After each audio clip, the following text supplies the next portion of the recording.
Elementary Science Class 7. Soil. Soil profile. Do you know that soil is composed of distinct layers? No, I didn't know that. Can you tell me more about it? Absolutely. Soil is formed by the breaking down of rocks through the action of wind, water, and climate. This process is called weathering. Wow, I didn't know that. So, what are the different layers of soil? Well, let's start with the top layer, which is called the topsoil or the A horizon. This layer is generally dark in color and rich in humus and minerals, making it fertile and able to support plant growth. Humus. What is that? Humus is the rotting dead matter in the soil, which provides nutrients for plants. Below the topsoil is the B horizon, which has fewer nutrients but more minerals. Interesting. And what's the third layer? The third layer is the C horizon, which is made up of small lumps of rocks with cracks and crevices. Finally, below that is the bedrock, which is hard and difficult to dig. Soil types. The soil is classified based on the proportion of sand, clay, and silt particles. If the soil has a greater proportion of large sand particles, it's called sandy soil. And what about the other types of soil? If the soil has a higher proportion of fine clay particles, it's called clayey soil. Loamy soil is a mixture of sand, clay, and silt, which is the best for growing plants. Interesting. How do the different soil types affect the plants? The size of the soil particles affects the soil's properties. Sandy soil is well aerated and drains water quickly, while clayey soil holds more water but has less air. Wow, that's really fascinating. So, which type of soil would be best for making pots and sculptures? Clayey soil would be the best for making pots, toys, and statues, because it can be easily shaped and molded. Properties of soil. Did you know that soil has some interesting properties that we can explore through a fun activity? Really?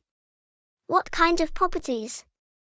Well, one important property is the percolation rate of water in the soil. This tells us how quickly water can be absorbed into the ground. That sounds cool. How do we test that? We'll need a hollow cylinder or pipe, and some water. We'll pour the water into the pipe and time how long it takes for the water to fully percolate into the soil. Can you teach me how to calculate percolation rate? Calculate the rate of percolation by using the following formula. Percolation rate, milliliters per minute, equals amount of water divided by percolation time. For example, suppose that for a certain sample, it took 20 minutes for 200 milliliters to percolate. So, percolation rate equals 200 milliliters divided by 20 minutes, equals 10 milliliters per minute.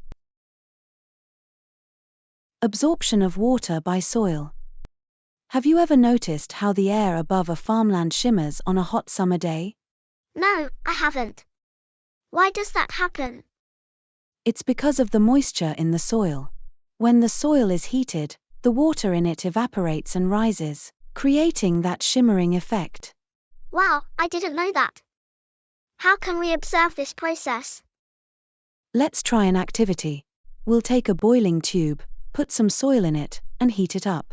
You'll see the water droplets form on the cooler inner walls of the tube. How can we test the water absorption of different soil samples? We can use a plastic funnel, a filter paper, and measure the amount of water absorbed by different soil samples. This will help us understand which soil types retain the most water. How do we record the result? We will record in the following manner. Weight of soil equals 50 grams. Initial volume of water in the measuring cylinder equals U milliliters. Final volume of water in the measuring cylinder equals V milliliters. Volume of water absorbed by the soil equals U minus V milliliters. Weight of water absorbed by the soil. 1 milliliter of water has weight equal to 1 gram. Percentage of water absorbed equals U minus V divided by 50, then multiplied by 100.